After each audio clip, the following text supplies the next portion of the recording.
à tous et à toutes, donc aujourd'hui je suis dans une nouvelle vidéo pour vous faire un point lecture, donc c'est mon deuxième point lecture de la chaîne et comme d'habitude j'ai 3 livres à vous présenter, toujours avec mon petit carnet, donc on commence de suite avec Shining de Stephen King.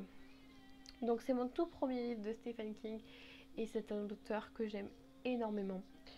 Donc au niveau du résumé je vais essayer d'aller très vite, histoire de pas trop encombrer parce que j'ai un avis plutôt énorme sur chacun de mes livres là, donc je vais essayer d'être rapide.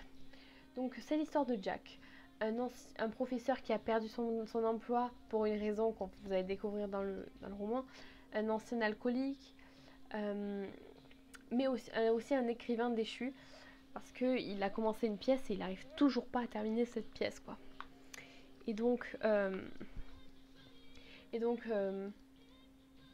on va le suivre en fait, essayer de trouver un emploi parce que bon, on peut pas vivre du chômage toute sa vie, c'est impossible, il faut bien faire vivre sa famille. Donc il va trouver un emploi de gardien d'un hôtel donc l'Overlook, durant la période creuse de l'hôtel, c'est-à-dire durant la période où il n'y a plus de patron, il n'y a plus d'employés et il n'y a plus de clients. Donc ils sont en fait seuls au monde dans ce grand hôtel, d'autant plus que c'est un hôtel qui est situé dans les montagnes, vraiment dans les montagnes, ce qui fait qu'en hiver, ils sont un petit peu isolés. Parce qu'ils restent sur une période entre 6 et 7 mois en fait dans cet hôtel. Donc voilà. On suit donc Jack, mais aussi Wendy Torrance, donc sa femme, et Danny, qui est leur enfant de 5 ans, qui se trouve être un enfant plutôt surnaturel, avec des talents de médium un peu, voyez. Donc il peut voir dans le futur, même dans le passé aussi, il me semble. Il peut lire à certains moments les pensées de ses parents, il prévoit en fait, il peut prévoir des choses mauvaises, des bonnes choses qui peuvent arriver en fait. Donc voilà pour le résumé. Et bon bref, vous vous doutez bien que dans cet hôtel, il va se passer des choses un peu bizarres. Donc, je lis mes notes. J'ai adoré l'écriture de Stephen King, qui est une écriture assez soutenue, qui, de prime abord, on pourrait se dire, c'est une écriture qui rend les choses très vraies, très concrètes en fait. Sauf qu'au final, c'est une histoire qui est assez surnaturelle. Et j'aime beaucoup ce contraste entre son écriture, qui semble quelque chose d'assez posé, d'assez vrai, d'assez réaliste. Sauf qu'au final, c'est une histoire totalement surréaliste et si on y croit, peut-être possible, mais si on n'y croit pas, impossible. Vous voyez, quand on est cartésien, on ne peut pas croire à ce qui se passe là-dedans. Et j'ai trouvé ça très très bien joué. Je sais pas si c'est fait exprès, mais moi j'ai trouvé que c'était extrêmement bien joué. Parce qu'il a ce côté un petit peu écriture franche, écriture droite, écriture classique, écriture d'une histoire vraie, qui au final n'est absolument pas vraie et qui est même surnaturelle. J'ai bien aimé ça. Ensuite, j'ai beaucoup aimé l'histoire et les personnages. Au niveau des personnages, j'ai adoré Jack Torrance, forcément, qui est un personnage que l'on voit se dégrader tout au long de l'histoire. On voit que l'hôtel a une emprise très néfaste sur lui et son comportement. On voit ses vieux démons réapparaître, donc cette constante obsession pour boire, en fait, il a envie de boire de l'alcool, parce que c'est un ancien alcoolique, voilà. Donc, on voit il a toujours envie de boire, il a vraiment constamment cette envie de boire, mais aussi le fait que sa femme l'agace, que son fils aussi, dans quelque sorte, l'agace. Voilà, il y a du retournement de cerveau un petit peu, et on assiste un petit peu à ce déclin, à ce changement de personnalité, entre guillemets, de Jack, et j'ai trouvé ça super intéressant, parce que on voit tout au long que ça se dégrade, en fait, c'est très intéressant. Ensuite, il y a le personnage de Wendy. Donc Wendy, c'est le personnage que j'ai moins aimé. Je pense que comme un petit peu tout le monde, Wendy est un personnage très chiant. C'est l'archétype même de la mère un peu trop protectrice, vous voyez. Donc toujours en train de pleurnicher, de se plaindre. Des fois, tu comprends Jack des fois de se dire qu'elle est chiante. Vraiment qu'elle est chiante. Tu es en train d'avoir peur pour son fils. Voilà quoi, stop, c'est fini, c'est bon. Et on a Danny. Donc pour moi, Danny, c'est le personnage principal de cette histoire. On pourrait croire que c'est Jack, mais pour moi c'est vraiment Danny parce que c'est un petit peu le moteur de l'histoire. C'est lui qui permet le côté encore plus surnaturel de l'histoire avec son côté médium qui rythme l'histoire, qui fait qu'il voit les choses qui vont se passer, il a des pressentiments, enfin j'ai trouvé ça... En plus, c'est un petit garçon de 5 ans et j'ai trouvé ça trop mignon parce que il est tellement gentil, tellement adorable, tellement bienveillant pour ses parents. Donc voilà. Ensuite, au niveau de l'ambiance. Il place une ambiance qui fait peur du début à la fin. Pareil, c'est pas comme le caractère de Jack en fait. C'est une ambiance de peur qui vient au fur et à mesure et qui bien évidemment à la fin c'est le bouquet final où est-ce que vous êtes en mode le cœur qui bat comme ça, en mode tu flippes un petit peu dans ton lit. Clairement c'était extrêmement bien joué. Extrêmement bien joué, l'ambiance est bien posée parce qu'on peut se dire comment on peut avoir peur dans un livre, hein, ou même pleurer, ce genre de choses. Sauf que quand tu es tellement dans l'ambiance, tellement bien ancré dans l'histoire, comme si tu la vivais avec les personnages, que tu es en mode t'as peur, tout simplement. Voilà. Ça dépend de l'auteur et de son écriture et de la façon dont il intègre les éléments un petit peu surnaturels, un petit peu de peur, tout simplement. Donc j'ai trouvé ça très bien joué et très bien écrit. Je pense que c'est un bon Stephen King pour commencer parce qu'il n'est pas trop dans l'horreur. Il est vraiment très nuancé et j'ai bien aimé. Voilà. Je sais pas encore, j'ai pas encore une grande expérience de Stephen King pour vous dire commencez par celui-là, mais je pense que celui-là est un bon commencement. Donc je lui ai mis une note de 4 sur 5 et je l'ai lu à peu près en 2 semaines. Donc voilà. Ensuite, le prochain livre que j'ai à vous présenter, c'est Les 4 filles du Dr March de Louisa May Alcott. Donc comme vous savez, elle fait partie de ces 5 fameuses romances que je voulais lire au moins une fois dans ma vie. Donc c'est fait. Donc je l'ai lu en 3 jours et je lui ai mis 4,5 sur 5. Alors, comme vous savez, au niveau de l'histoire, c'est donc un livre qui est sorti dans les années 1860 à peu près. Donc fin du 19e siècle à peu près. Donc vous situez un petit peu l'époque, un petit peu les mœurs, tout ça. Donc on se retrouve dans une... C'est une histoire qui est extrêmement simple, mais elle a quelque chose en plus, cette histoire. Donc c'est l'histoire d'une famille, d'une fratrie, donc de 4 sœurs et de leur mère. Leur père est parti à la guerre de sécession en Amérique, oppose le sud et le nord, enfin le sud et le nord. Bref, et donc voilà, ensuite cette famille vit au sein de leur figure paternelle, leur figure masculine en fait de la famille, parce que bon, ils sont vraiment très très proches dans cette famille. Et en plus on voit des personnages, Joe, Meg, Amy et Beth, les quatre sœurs. On les voit évoluer dans une société où est-ce qu'elles ont un petit peu aussi des problèmes d'argent, ce qui fait que voilà, elles sont un petit peu pas des parias, mais voilà, elles ont des problèmes à vivre en société parce qu'elles ont moins d'argent. Sauf qu'au final, on les suit dans cette ambiance-là avec leur nouveau voisin qui va arriver, donc Laurie et son grand-père. Enfin voilà, je sais pas si j'ai bien résumé, pareil, barre d'infos, vous aurez tout. Ouais, c'est ça. Donc, j'ai adoré. C'était une très très bonne lecture. C'est pas une coup de cœur, mais c'est une très bonne lecture. Je sais pas par où commencer. Au niveau des personnages. Donc, c'est des personnages. Donc, c'est ces 4 sœurs qui sont vraiment très très très fusionnelles. Et ça, j'ai beaucoup aimé. Parce que elles ont beau avoir certaines différences, des caractères totalement opposés, elles s'entendent d'une façon... elles sont extrêmement fusionnelles. Comme j'ai dit, elles s'entendent très très bien, elles se confient plein de choses. Chacune apporte quelque chose à l'autre, même si elles sont différentes en fait. Même avec leur mère, elles sont extrêmement fusionnelles. Et j'ai trouvé ça magnifique, vraiment très très beau.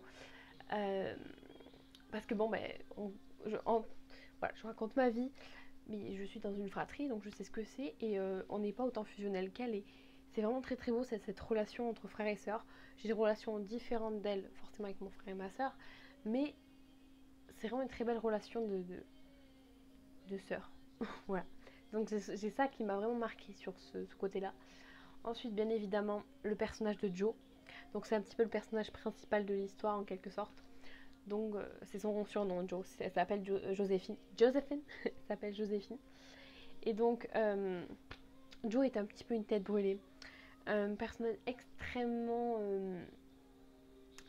décalé par rapport à son époque. Donc vous doutez bien qu'à cette époque-là, les femmes devaient être bien rangées, avec beaucoup de manières, de culture, enfin voilà, tout ce qu'on attendait d'une femme à cette époque-là.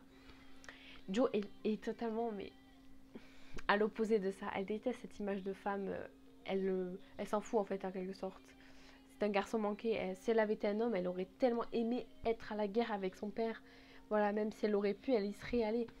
Elle écrit des pièces, elle écrit. Ce qui pour une femme, d'habitude, c'est pas vraiment ça, c'est plus les hommes qui écrivent.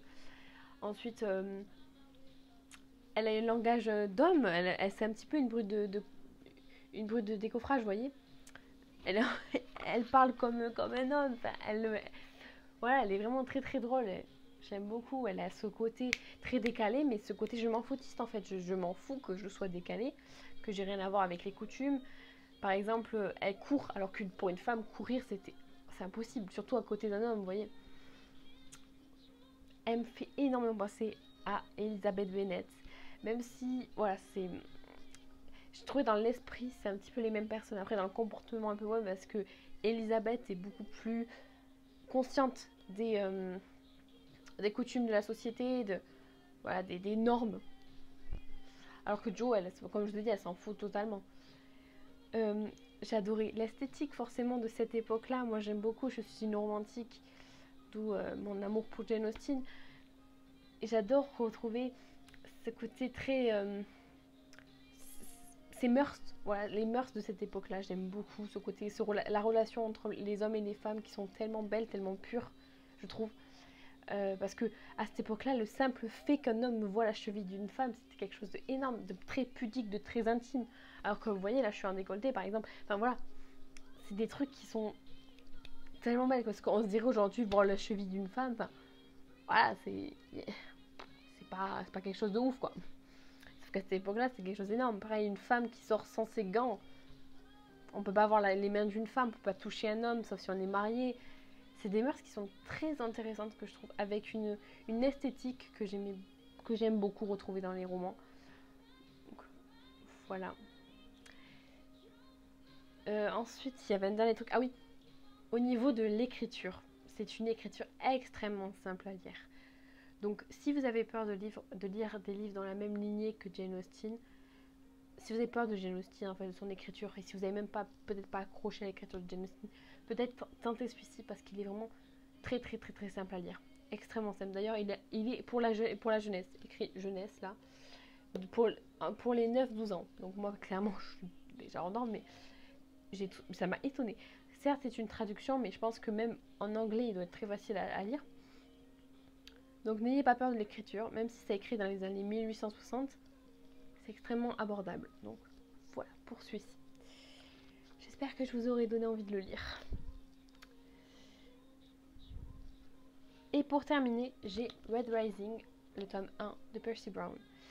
Donc, je l'ai lu en 3 jours et je lui ai donné un note de 5 sur 5 parce que c'est un énorme coup de cœur. Alors, je vais vous lire ma première phrase qui résume un peu ce que je pense de ce livre.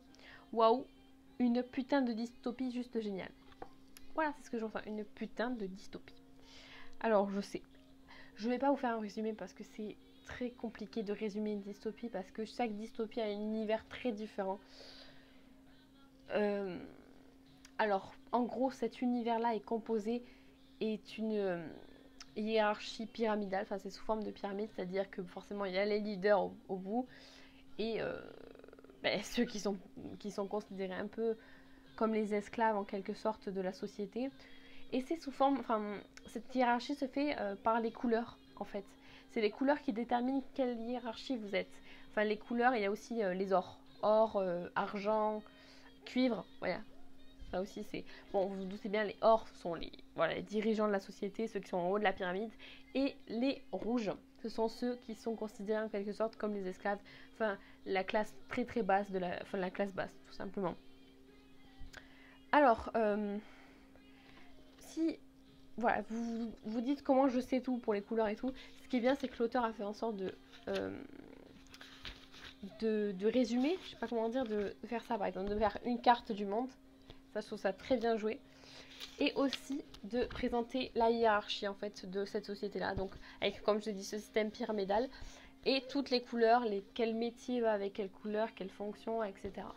Donc déjà ça c'est bien pour s'y retrouver. J'ai trouvé ça très intéressant et très bien fait parce qu'on ne retrouve pas du tout ça dans toutes les dystopies ou dans tous les bouquins. Donc voilà.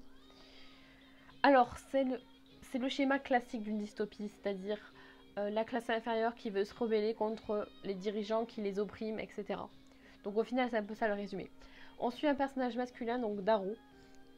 J'adore le personnage de Darrow. C'est un personnage qui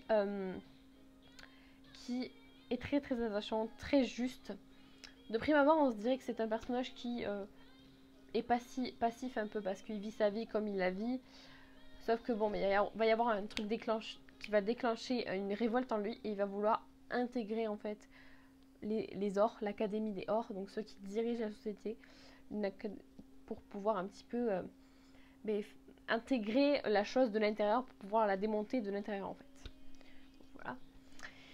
Et donc, j'ai adoré au niveau de l'histoire et des personnages, donc de Darrow, comme j'ai dit, qui est très très bien, très... C'est pareil, le personnage même d'une dystopie, mais moi ça marche tellement sur moi, voilà.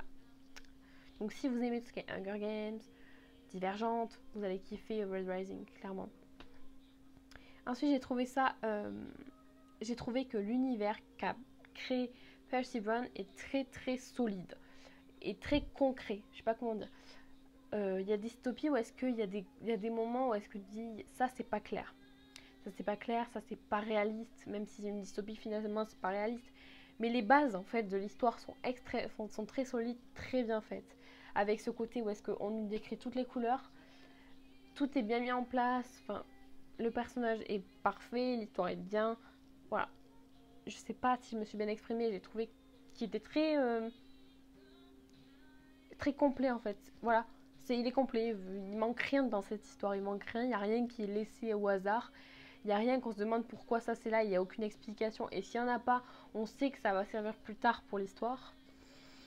Donc, voilà. L'écriture, c'est un vrai page turner. Donc, on ne peut pas s'empêcher de tourner les pages avec cette dystopie-là. Un peu comme toutes d'ailleurs, mais celui-là particulièrement, quoi. Vous allez lire à une vitesse ce roman.